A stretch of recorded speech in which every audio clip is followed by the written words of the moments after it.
Live from the Allison B. Parker Studio in the School of Media Arts and Design, this is a Breeze TV Election 25 special.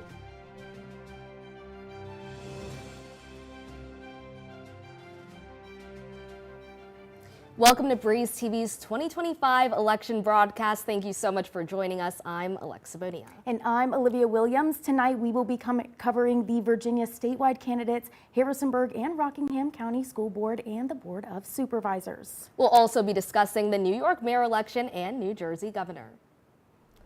Olivia and I will be in the studio delivering the election results live right to you. Our Madeline Bynack is in the studio with us with expert panel professors from JMU's Political Science Department. Throughout the night, they'll share insights and analyze election results. Later in the night, Breeze TV's Brandon Portillo Ponte will interview a student from the Madison Center for Civic Engagement about bipartisanship and handling those election night results. Our Abby Allard is live now at the Republican Watch Party, and our Sloan Helmick is live at the Democratic Watch Party. Throughout the night, they'll give reaction from the candidates and give us a sense of the vibes at each party. And starting off with some results, Abigail Spanberger has been called governor through the Associated Press. Abigail Spanberger visited JMU a few times throughout this semester, and she was a congresswoman, and she was also a former CIA agent. And with this news, we are going to toss it over to Sloan Helmick, who is live now at the Golden Pony with the Harrisonburg Democratic Committee. Sloan. Thanks so much, Olivia. I'm here at the Golden Pony with Laura Dent, a member of the Harrisonburg City Council. A lot just came out. How are you feeling right now? Excited because we have a new governor, Abigail Spanberger, and they just called Ghazala Hashmi for lieutenant governor. I love what Ghazala Hashmi said about the other side is afraid of pronouns, but our favorite pronoun is we, as in we the people. I think that's so important. It's to note that we're all united together. What else are you expecting to happen tonight after all of that? Well, the two races I'm really watching that are neck and neck are Jay Jones for Attorney General, which I really hope, because he has promised to sue the Trump administration for all the illegal and unconstitutional things they're doing. And our own local Andrew Payton for delegate. I just saw the results are 51-48. So that's as close as we've ever been so far to flipping this delegate seat. See, Harrisonburg has an interesting demographic. We're an island of blue and a sea of red in the county, so it's very different. So we'll just wait and see how those shake out. I'm having sort of a deja vu here because a year ago I was talking when I was running for re-election, and I was saying to this same camera that if you're not voting for Kamala Harris, you're voting for a fascist regime.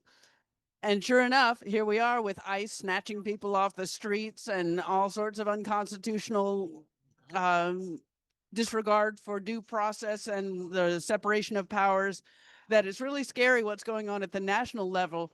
So this is giving me a lot of hope what's happening here in Virginia. That's sending a message to not just the nation, but to the world. And another note on that, I want to sneak in. This Saturday, I am going to Brazil for the international climate negotiation, because even though the United States is conspicuously absent, we at the local level are doing the work for climate. Absolutely. I think that tonight is already very exciting. We're definitely keeping an eye on Andrew Payton right now. That's all I have. Back to you at the desk. Well, thank you, Salone. We're going to take a look at some of our election night results. So far, we have word that Lieutenant Reed is winning over Hashmi for lieutenant governor, and also Attorney General Jason Miyares is winning over Jay Jones. Jason Miyares is the current Attorney General, and he's also a James Madison University graduate. So he's been in the position for a few years now. Jay Jones had a controversy with some text messages just a few weeks ago. So that might be part of the reason as to the results. We aren't entirely sure if that's the case, but that could be one of the reasons. But also Attorney General Jason Miyares has been in office for some time now, so he does have some experience in that case. And like we said earlier, Spanberger has been called through the Associated Press that she is winning. She is winning by about 10%. It looks like not all the votes are in yet, but this is how things are looking right now. Winsome Earl-Sears is trailing a little bit behind, but we heard that about 56% of the votes have been reported so far, so there's still some more to go. And an update quick for the District 3 for Rockingham County School Board. This election, we did have that face-off between Matt Cross and Hillary Irons. As of right now, Hillary Irons is currently leading. Now, that might come as a surprise to some people, given that Matt Cross is an incumbent, but this was definitely a tight race, but it's looking like it's starting to spread out now. Yes, and Jay Jones was the Democratic candidate for Attorney General. It looks like he's actually winning now. It says 56% of the votes have been reported so far. And Jason Miyares is trailing behind at 49.1%. So there's about a percentage point that separates them right now. So the race is pretty close, but there's still more to go. There's still more time. absolutely. And for District 1 for the Rockingham County School Board, right now we do have Ernest Calhoun leading by a pretty big margin over here against Jackie Lohr. There is still a little bit of time, but there is a big margin here for now. And for the 34th District, Tony Will is in the lead with 51.3% of the votes, and 42% of the votes have been counted so far.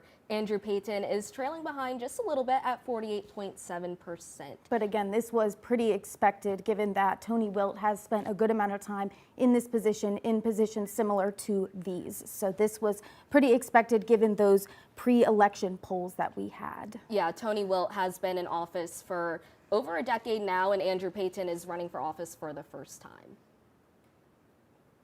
And now we're going to head over to Abby Allard at the Republican Watch Party. Abby.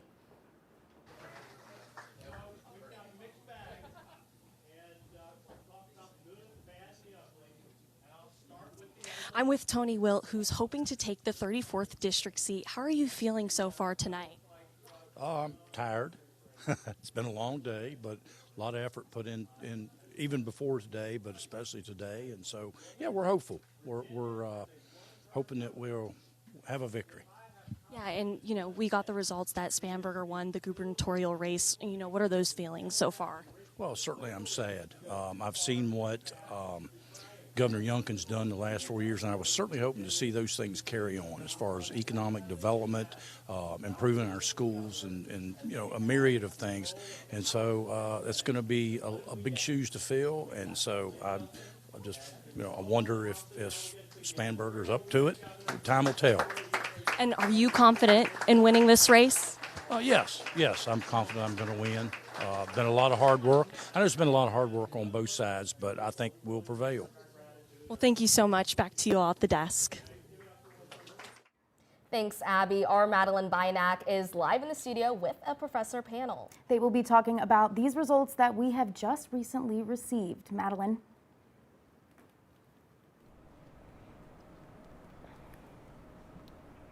Hello, I'm here with Valerie Solfaro, the Hillbilly Professor, Joel Hensley, and Martin Cohen.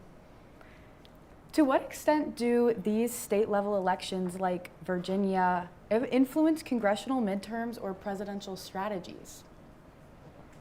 Well, I think this year and in recent years, we've seen the nationalization of politics. And you know, you could say that state and local politics is really indicative of what's happening at the national level. And this is a referendum on the Trump administration. It's a referendum on the Republican and Democratic parties nationally. And I think, you know, we will continue to see that in this era of nationalization and polarization. Well, I think this also is a reflection of the race we just had. So, I mean, my recollection is that Harris actually outperformed Biden a little bit in Virginia. So kind of the strength of the Democratic Party votership in Virginia seems to be fairly consistent as expressed in this race. And I think the thing we want to remember about Youngkin is that he won by about 2% of the vote. So that was actually a much closer race. And maybe thinking about the party that won tends to overestimate the strength of the Republican Party in Virginia at the statewide level, not necessarily at the local level. Yeah, I don't think any of this is really a huge surprise. there's always been an anti-White House trend in Virginia. This has been traditionally been the case. Whatever party is in power in the White House, typically Virginia will vote for the opposite power to put in the governor's mansion. So this kind of follows into that trend. So not really surprised about this result. The only exception to that rule was during Terry McAuliffe. When he was elected governor, Barack Obama was president, so that was actually the rare exception to that rule. But so I'm not surprised really by this. Mm-hmm. So we've seen what has been called so far. What are we seeing in voter alignment? Are we still in a purple era, or have we entered something more stable in Virginia? I think that Virginia is a slightly blue state. Look at it nationwide. It has removed itself from the swing state category. It was not there in 2024. The race, as well as most of the races in the 2024 election, Trump did better than he did in previous years, and in Virginia he did as well. But he didn't really come close to winning or flipping Virginia. And so I think, Virginia has been a bellwether, and I agree with what Joel said about, sort of going against the party in power. Well, a lot of our population growth also is in the parts of the state that are probably most liberal as well. And I don't expect to see that trend, change over time. I would say nationally that is true. Virginia is more of a blue state when it comes to federal elections. When it comes to state elections, I would still put them in the category of being a purple state. We still tend to swing back and forth between having a Democrat governor and a Republican governor. I think tonight's going to reflect that, especially with the AG's race. I think we're going to have a split executive office with the AG perhaps going to Miyares. We haven't seen that happen since the early 2000s, I don't believe. So I think that's going to reflect the purple nature that Virginia still is. Mm-hmm. Yeah. So have we seen Virginia voters' priorities change in these last few elections? I don't think so. I think, again, I think we've aligned more with the nationwide politics. Mm-hmm. The country is fickle, and we've had 3 straight presidential elections where the incumbent party has lost, and that hasn't happened since the end of the 19th century. And so voters vote in a party, they vote in candidates, they don't like what they're doing, they vote in the other party, they vote in the other candidates, they don't like what they're doing. And so we've seen this back and forth, and the fact that we're so evenly divided makes that possible, right? Just small shifts in the public mood can really upend the ship of state. But at the same time, I think for voters in Virginia in every election, and for voters in most states of any party, jobs and the economy are always the #1 issue.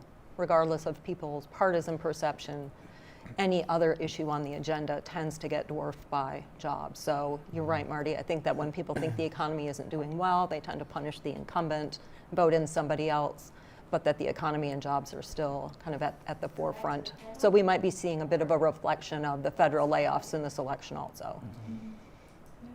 Yeah, and just to piggyback on that, I think that is right. You have about 320,000 federal workers who are just sitting at home right now, and a lot of them are very upset, and they're voters too.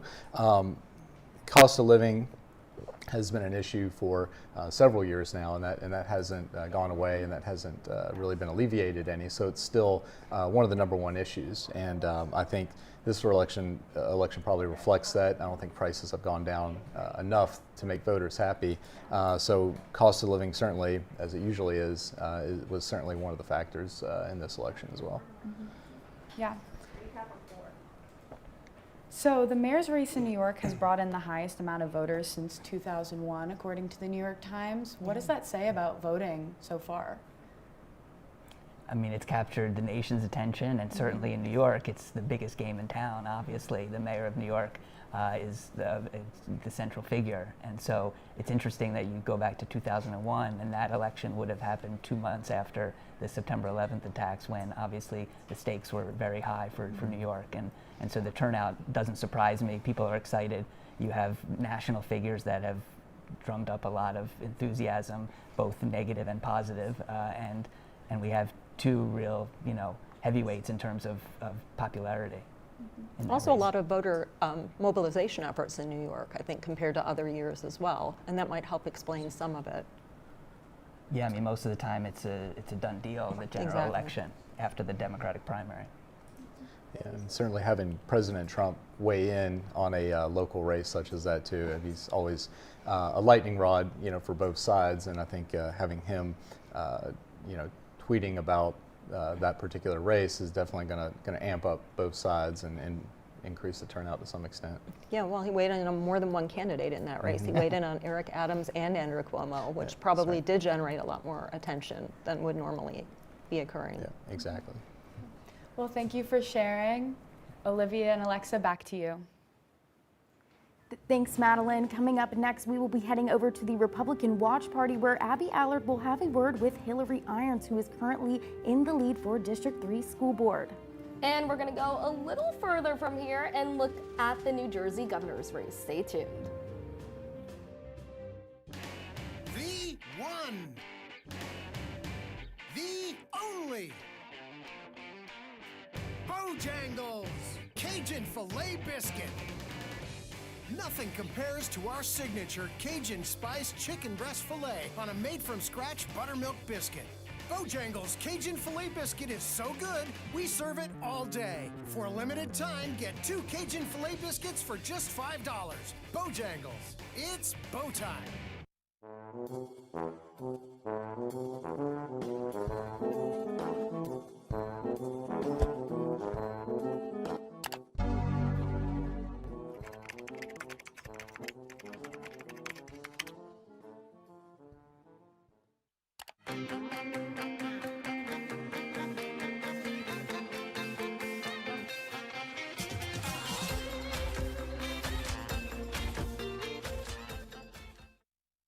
It's bow time. It's not just football season. It's tailgate season. And this season includes every kind of football. Crispy. Will you accept this leg? And everything that's not. Because it doesn't matter where you tailgate with crispy hand-breaded chicken and scratch-made biscuits. It's her! You're not just tailgating. You're tailgating like a legend. It's bow time. Order your tailgate box in the Bojangles app today. It's bow time. It's not a menu hack anymore. Bojangles Sausage Bowberry Biscuit is officially available for a limited time. Enjoy sizzling sausage on a made-from-scratch Bowberry biscuit because sweet and savory belong together. Get one at Bojangles today. It's bow time. The best car for the best price with the best payment plan. It's all waiting for you at Consumers Auto Warehouse in Stanton. Why not swing on by and let us show you how affordable a top quality used car is. Consumers Auto Warehouse, Richmond Avenue, Stanton. This is Breeze TV.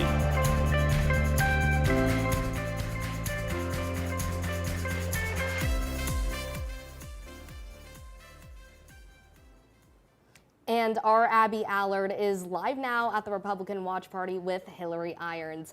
Abby, what's going on out there?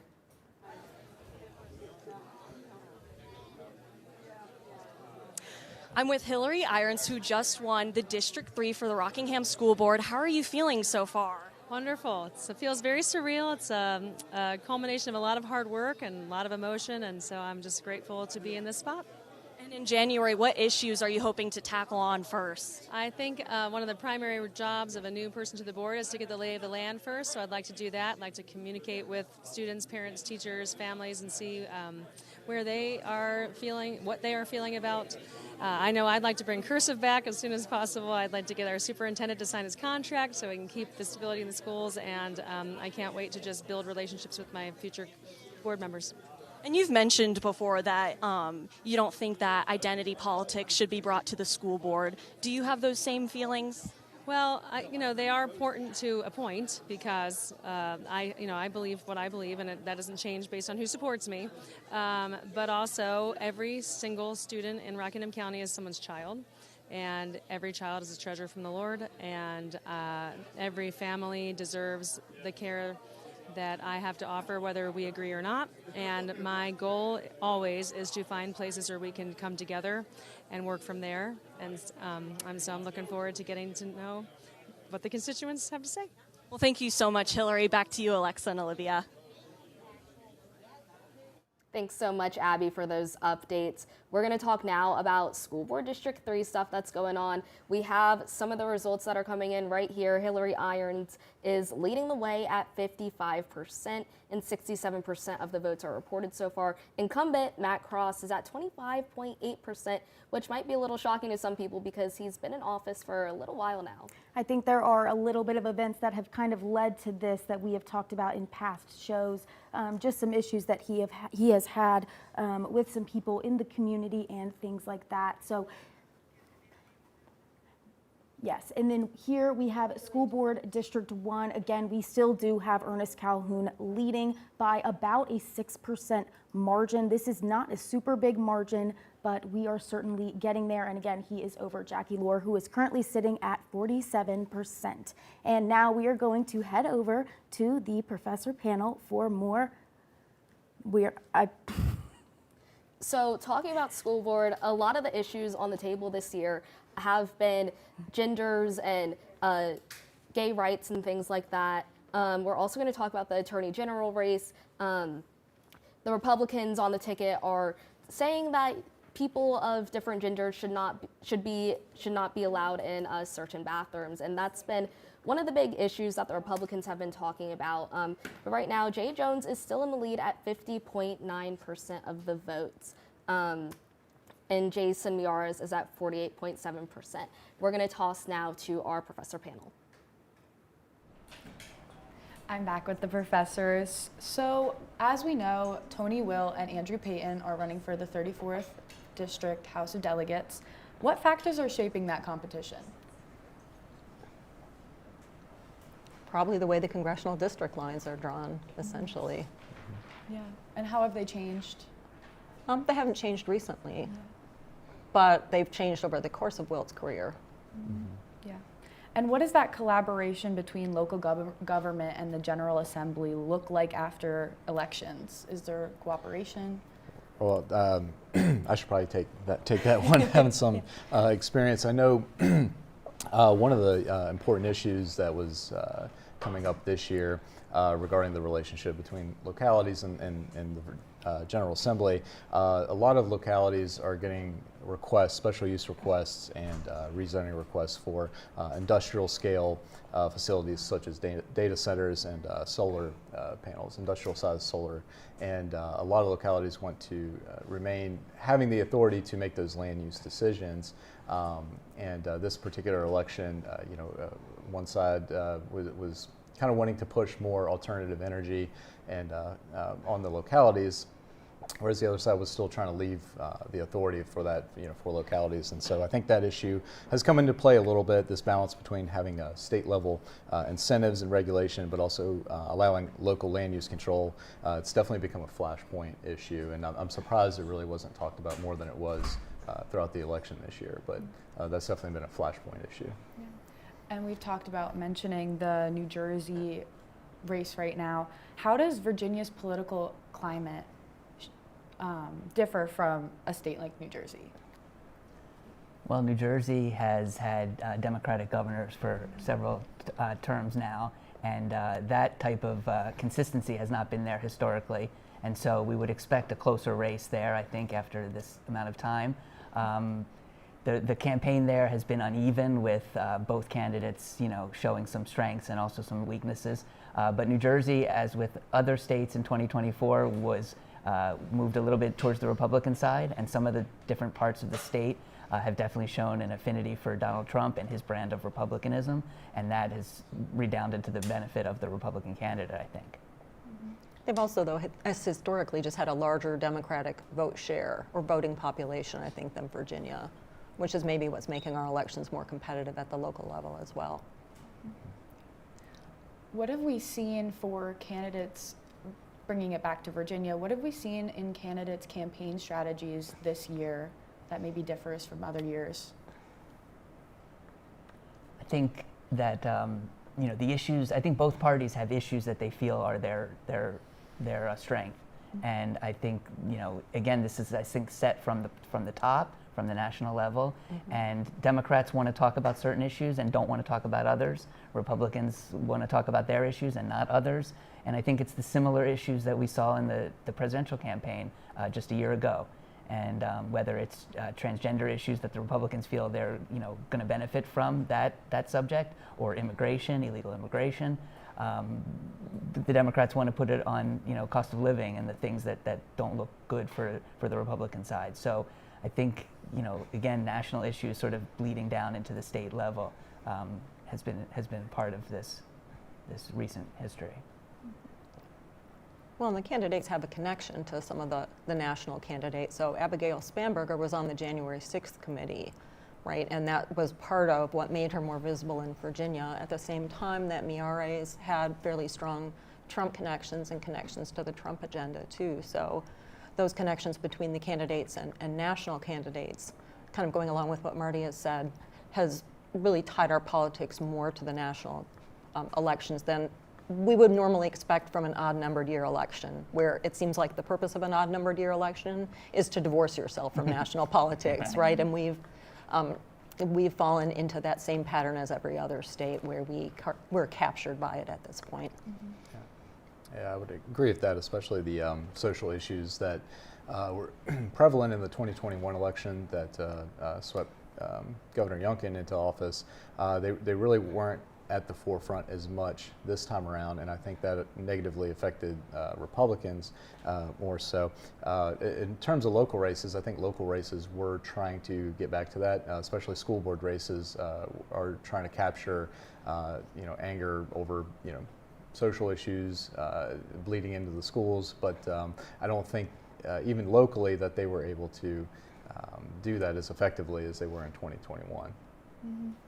Playing into that a little bit, what role does partisanship versus candidate personality play in elections like this? I think we have a nice test of that in the statewide elections, because I think you'll find that Spanberger and Hashimi will have similar results, and Jay Jones obviously running 5 points behind, and so that could be the hit you take when you send text messages that you wish you hadn't, and so. Normally I think that in this day and age, the partisanship would lead to pretty similar results from top to bottom. But there's certainly some fall off for Jay Jones, and that has to be related to candidate behavior.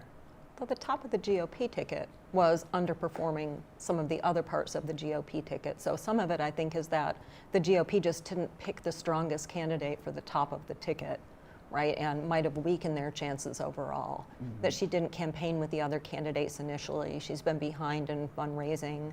That as a lieutenant governor, she wasn't particularly visible compared to somebody like Miyares or compared to somebody like Reed. Mm-hmm. So I think she didn't help her ticket as much as maybe another Republican candidate could have, and maybe made the race a bit closer.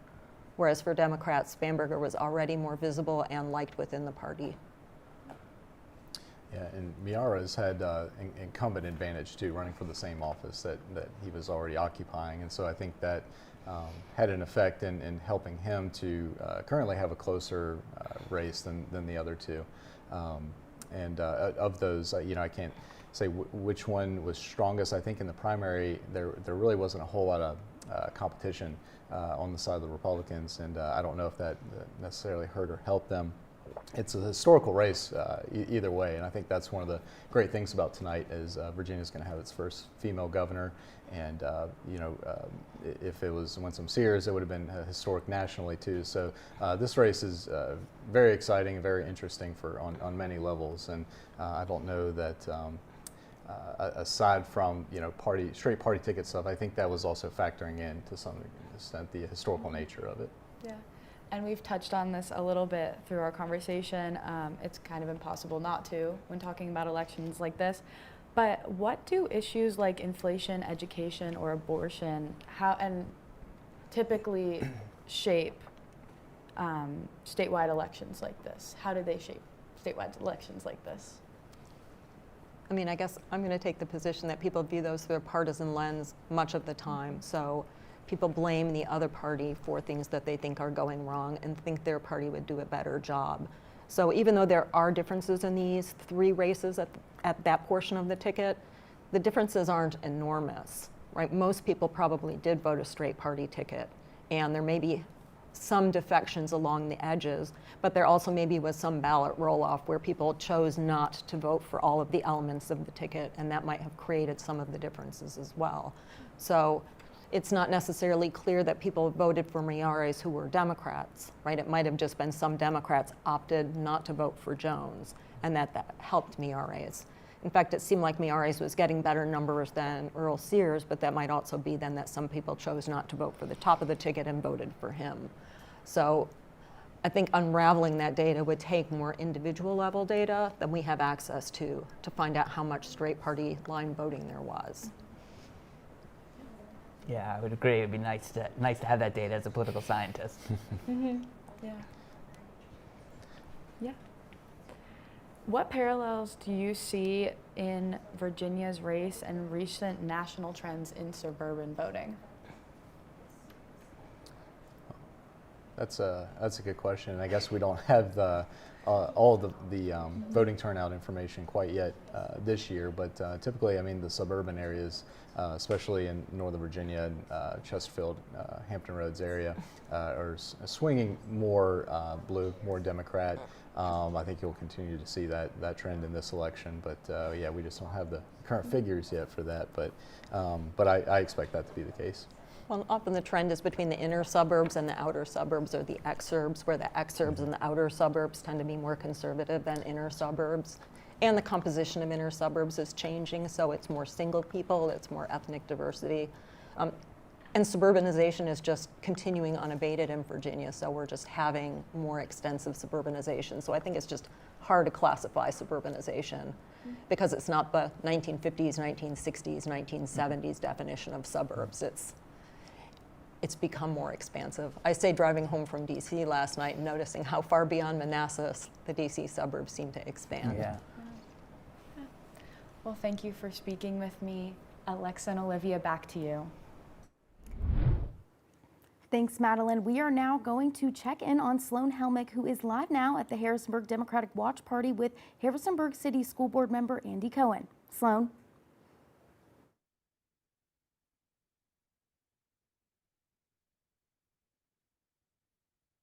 Thanks again, Olivia. I'm here with Andy Cohen. As you can hear behind me, there is a lot of applause going on. Earlier, you said to me, happy noise is good noise. I think we've heard a lot of that tonight. Abigail Spanberger just spoke a couple minutes ago. How much of that did you catch, and what did you think? I think she's the right person for the job at this point in time. I think she's great. She has the capacity to work with all kinds of people from all kinds of political positions. She's already demonstrated that. And I think she's going to do good things for Virginia. And I'm very hopeful that she's going to do good things for public education, which is my business these days. We're in need of some significant changes about how the state treats public education. Some of these situations have been in force since the infamous 2008-2009 recession. That's a long time. And there are constraints that we shouldn't have to live with. It's not only in Harrisonburg, it's all across the Commonwealth. The state's position on public education needs to be upgraded because we need to serve all of the young people, including people your age and even younger, with the best of our capacities. But if they don't give us the resources, can't do it. Unfunded mandates are the bane of our existence. They write laws that say, okay, you have to do this or that, the other thing, and then don't pay for it. How do you get those things done if they're not paid for? Absolutely. I think it's so important that we keep everything absolutely equal across all platforms. Absolutely. The energy is still very high here at the Golden Pony. And Andy, thank you so much for speaking with me tonight. That's all I have. Back to you at the desk. Thanks, Sloan. We're going to be talking about the New Jersey governor's race now. We're hearing that it's pretty tight. There it is. We have Mikie Sherrill, who is a Democrat, winning. She's at 56.7% of the votes. And the other candidate is a Republican, and he's at 42.8%. Mikie Sherrill is looking at affordability, housing, healthcare costs, and abortion and reproductive rights, which is a common trend you see between a lot of the Democratic candidates who are on the ballot tonight in New Jersey, but also Virginia as well. Absolutely, and we will be covering more information on these statewide Virginia races when we come back. The one, the only, Bojangles Cajun Filet Biscuit. Nothing compares to our signature Cajun Spice Chicken Breast Filet on a made-from-scratch buttermilk biscuit. Bojangles Cajun Filet Biscuit is so good, we serve it all day. For a limited time, get 2 Cajun Filet Biscuits for just $5. Bojangles, it's bow time.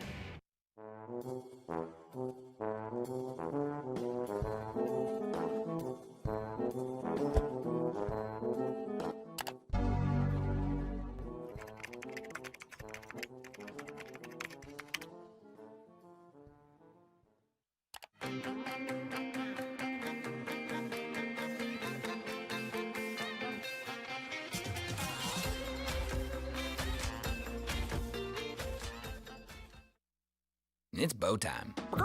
It's not just football season. It's tailgate season. And this season includes every kind of football. Crispy. Will you accept this leg? And everything that's not. Because it doesn't matter where you tailgate. With crispy hand-breaded chicken and scratch-made biscuits, it's her! You're not just tailgating. You're tailgating like a legend. It's bow time. Order your tailgate box in the Bojangles app today. It's bow time. Breakfast, lunch, or dinner, the Carolina legend can make your tailgate a winner. We're talking crispy chicken, made from scratch buttermilk biscuits, and all the fixins to feed your crew faster than you could say touchdown. Let Bojangles do the cooking. Order your tailgate today. It's bow time. The best car for the best price with the best payment plan. It's all waiting for you at Consumers Auto Warehouse in Stanton. Why not swing on by and let us show you how affordable a top quality used car is. Consumers Auto Warehouse, Richmond Avenue, Stanton. This is Breeze TV.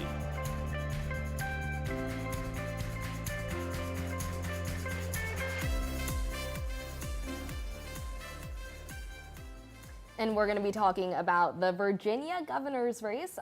Like we reported earlier, Abigail Spanberger is still in the lead.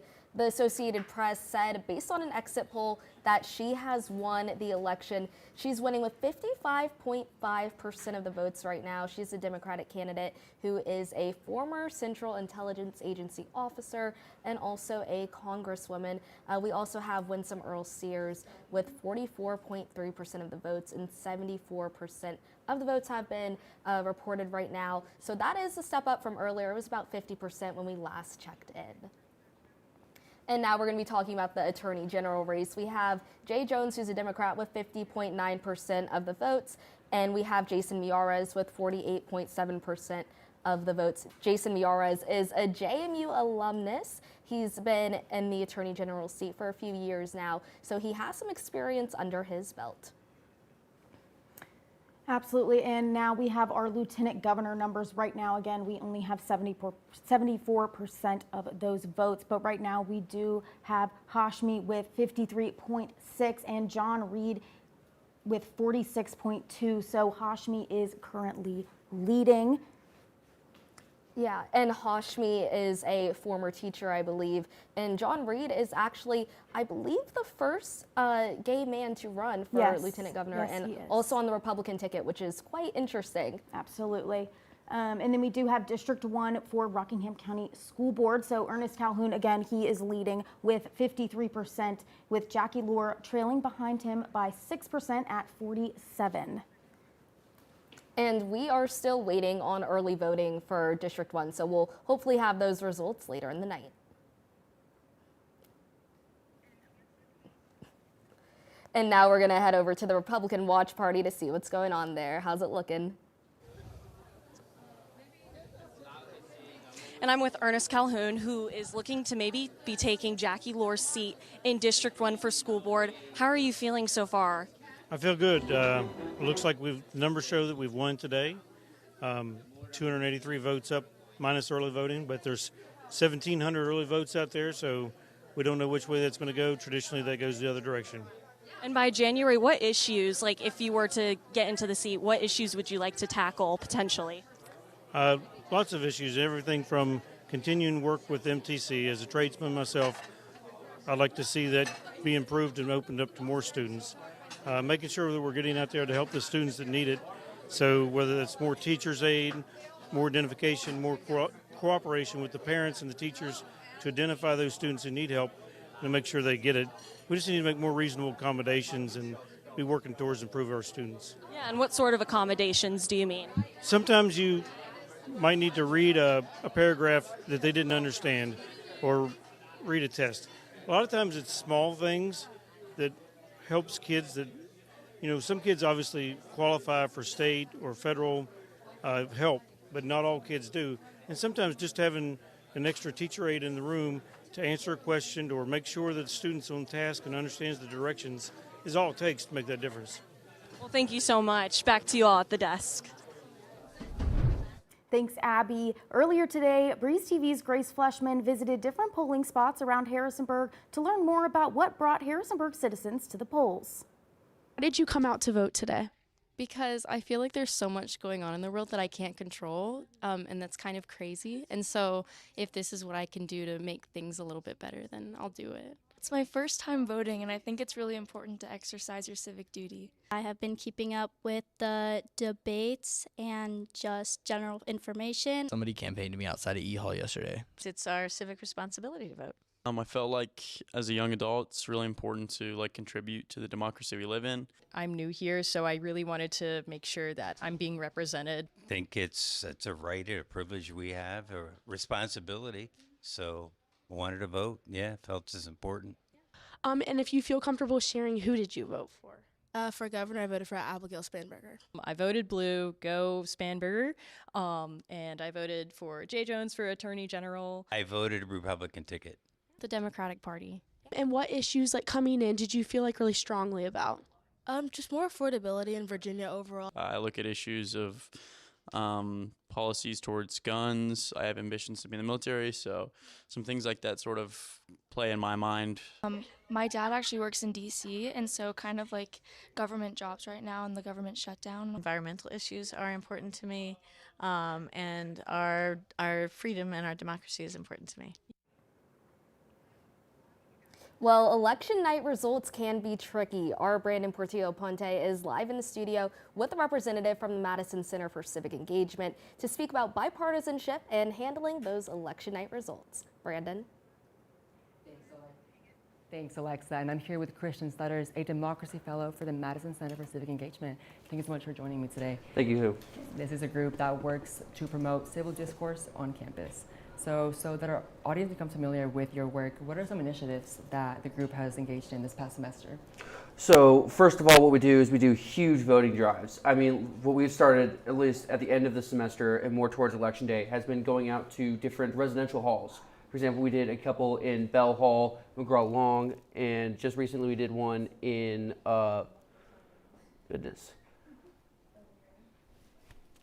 Shorts. So it's a pretty fantastic thing of what we can do. We do a lot of tabling out in Warner Commons, so it's all about getting people and getting seen to go out. Gotcha. So people's involvement in politics usually dwindles in years when we don't have a presidential election. Do you notice that students are staying involved compared to last year's presidential election? Absolutely. I mean, when you go out there, you see that these people are still reposting stuff on Instagram, talking about it on TikTok, all of that. It makes a big difference. And while it might not be a presidential election where the big federal government is talking, it matters in the state election because it matters about JMU and what you can vote for. Gotcha. And as someone who works closely with students, what are some of the main issues that you've come across that are driving students to the polls? I feel like it's students worrying about how the school is going to listen to their voice. It's the Board of Visitors who comes from the governor is who directs the schools, and we as students have the ability to vote for the governor who does all that. And they are concerned about which direction JMU can go about that. So the Democracy Fellows are a nonpartisan group. How do you balance being nonpartisan while also encouraging students to get involved? I mean, it's just about telling them to get there. I mean, I'm not going to tell them who to vote for, whoever they want to vote for. If they want to write somebody in, they absolutely can. I just want them to go in on November 4th or beforehand and go absolutely vote. That is the best part about democracy, is the fact that you can go out there and vote for who you want and have you be represented in that. Gotcha. And lastly, many people, especially younger voters, may feel not as interested or connected to politics. How do you connect with students who may feel apathetic towards civic engagement? Folly is what I would say. It's not great. I would want people to come out and vote because you feel that if people don't feel their voice is heard, then they will never be heard. People want to be heard because that's how we as America come together as a society. Now, to not do that is to be foolish. So please come out. Gotcha. All right, thank you so much. And Lex and Olivia, back to you. Thanks so much, Brandon. We're going to talk about the Attorney General's race now. Jay Jones is still winning. He's winning by 51.4% of the votes right now. Jay Jones is a Democrat. He got some national attention earlier this year due to some text messages he sent back in 2022. These messages were kind of threatening toward someone in office as well. But Jason Miyares is at 48.2% of the votes. Miyares, his mom immigrated from Havana, Cuba, and he believes that people can come into our country, but he just wants them to do it the right way. He's also the first Hispanic to be elected to a Virginia statewide office. Yes, and with these coming results, we are going to toss it now to Sloan Helmick, who is live at the Golden Pony for the Harrisonburg Democratic Watch Party. Sloan. Thanks again, Olivia. I'm here with Mamie, a senior student at JMU and a political science major. Could you give me just a brief rundown of what your whole day has looked like today? Oh my gosh. So I woke up at 4:45 this morning, and I have been working to get people to the polls all day to vote for Andrew Payton. I have only been working on his campaign for about like a month, but it has been an absolutely insane day. Super gratifying though, especially because we actually broke a record for how many JMU students on campus voted. We actually had more people than the presidential election, which is super exciting. That's amazing. What made you want to go into political science as a college major? To be honest, I took a government class in high school and it changed my life. I loved it so much. I'm also incredibly passionate about these things and getting people out to do their civic duty.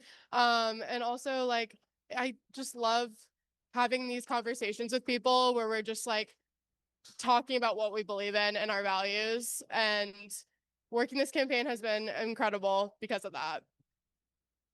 And then just how are you feeling? Getting up so early, you must be so tired. I'm working on one brain cell, but I'm so like happy to be here and be surrounded by people that have been working on this campaign so hard. Whether we win or lose, like I'm proud of us, and I'm proud of everyone that I've seen around me that like stepped up and got involved because they wanted change to happen. But to be honest, I'm a little bit nervous. Either way, it's just like the lack of sleep is hitting, and at any moment I could like break down crying, but in like the best way possible. Absolutely. I think we're definitely feeling that proud spirit here tonight. We've still got a ton of people going on. Everything is happening so quickly here at the Golden Pony. That's all for me for now. Back to you at the desk. Sloan, and we will be talking more about those local and statewide elections when we come back. Stay tuned. The one, the only, Bojangles Cajun Filet Biscuit. Nothing compares to our signature Cajun Spice Chicken Breast Filet on a made-from-scratch buttermilk biscuit. Bojangles Cajun Filet Biscuit is so good, we serve it all day. For a limited time, get 2 Cajun Filet Biscuits for just $5. Bojangles, it's bow time.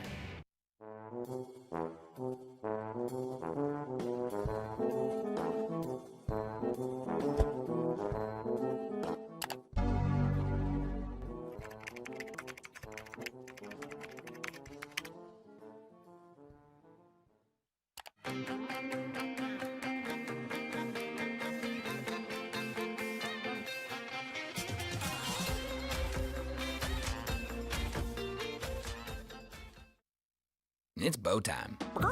It's not just football season. It's tailgate season. And this season includes every kind of football. Crispy. Will you accept this leg? And everything that's not. Because it doesn't matter where you tailgate, with crispy hand-breaded chicken and scratch-made biscuits. It's her! You're not just tailgating, you're tailgating like a legend. It's bow time. Order your tailgate box in the Bojangles app today. It's bow time. Introducing new Bojangles chicken wings. Try the boldly seasoned classic, sweet and smoky barbecue, or creamy buffalo for some heat. Head to Bojangles and order all 3 flavors for your next party. It's bow time. The best car for the best price with the best payment plan. It's all waiting for you at Consumers Auto Warehouse in Stanton. Why not swing on by and let us show you how affordable a top quality used car is. Consumers Auto Warehouse, Richmond Avenue, Stanton. This is Breeze TV.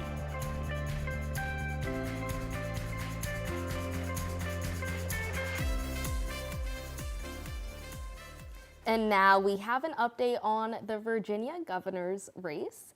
And that update is Abigail Spanberger is winning by 56.2% of the votes. So it looks like she might be the first female governor of Virginia. Winsome Earl Sears is at 43.6%, and 80% of the votes have been reported so far. Democratic governor candidate Abigail Spanberger stopped at JMU back in August to speak on her plans for office and the importance of public education. I spoke with Spanberger at the event. It's looking to be a historic election season in Virginia. Democrats are hoping to elect the first female governor of the Commonwealth. The next governor of Virginia, Abigail Spanberger. I promise you we will win because there is literally no other option.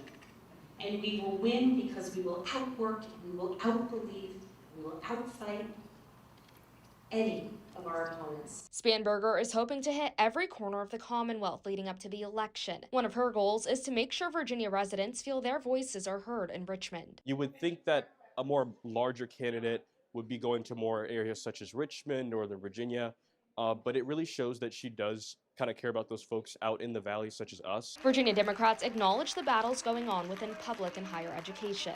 Attacks on academic freedom, attacks on our student voices and on the work of our colleges and universities. Nothing is more important than our kids' education and the promise of what they can be. Spanberger's Strengthening Virginia Schools campaign plans to streamline financial aid resources and other programs for college students, while also expanding engagement between universities and the workforce. For K-12 schools, Spanberger plans to keep religion out of education. She addressed the teacher shortage and getting more resources for public schools. Ensuring that students see what their path could be, depending upon the path that they wish to take, and continuing to ensure the growth and strength of our public universities. Spanberger is encouraging voters to vote early. Early voting in Virginia starts September 19th. Reporting for Breeze TV, I'm Alexa Bonilla. We are now going to head over to Brandon Portillo-Ponte to check back in with the student panel. Brandon.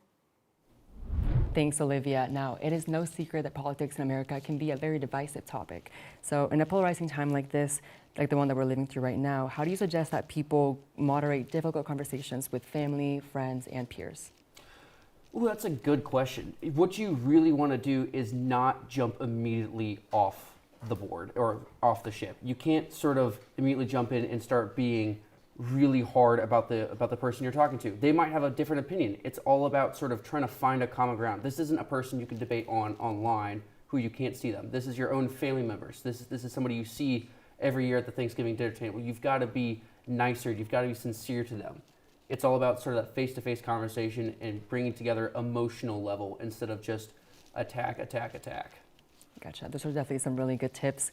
So people feel really strongly about many of the issues on the ballot.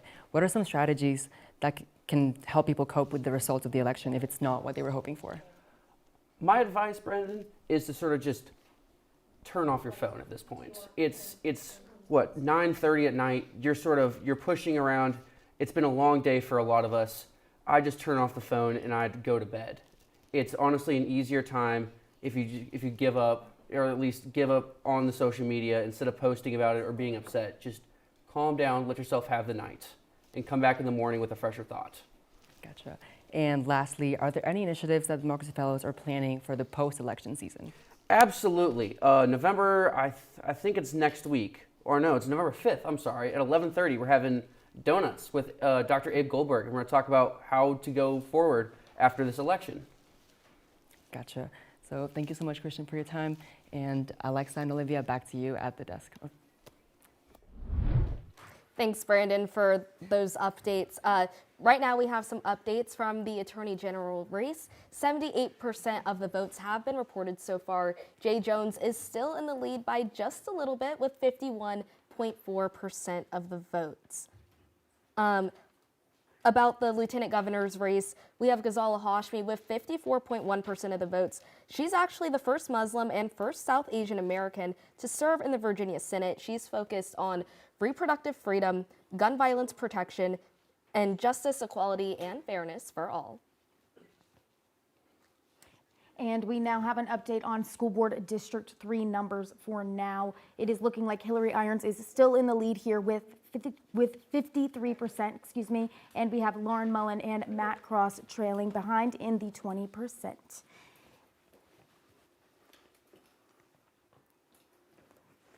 This isn't the first time that Hillary Irons has run for Rockingham County School Board. She ran back in 2021 and did not secure the seat. I sat down with her to discuss the changes she wants to bring to the school system. Irons is a former Rockingham County teacher, a licensed educator, and a mother of 3, with 1 child in elementary, 1 in middle school, and 1 in high school. She first ran for school board 4 years ago during the COVID-19 shutdowns. I don't want to be a person that just solves the problem for myself. I'm a teacher and I love my community and I love all students and I want them to have access to the top education so that they can all reach their individual maximum potential. She wasn't planning to run again, but after incumbent Matt Cross lost his party's endorsement, the calls started coming in. And they called and asked me to run. And so I prayed about it again with my husband and I said, okay, this is something I can do. Irons says this campaign feels different. She has more support, clearer goals, and a deeper understanding of how political the role can be. It is political. Anytime you are electing someone to an office, it is political. And also what I learned is that having a political party to align yourself with helps people get to know you very quickly. With major projects ahead like redistricting and the construction of new schools and a new Massanutten Technical Center, Irons says District 3 needs leadership.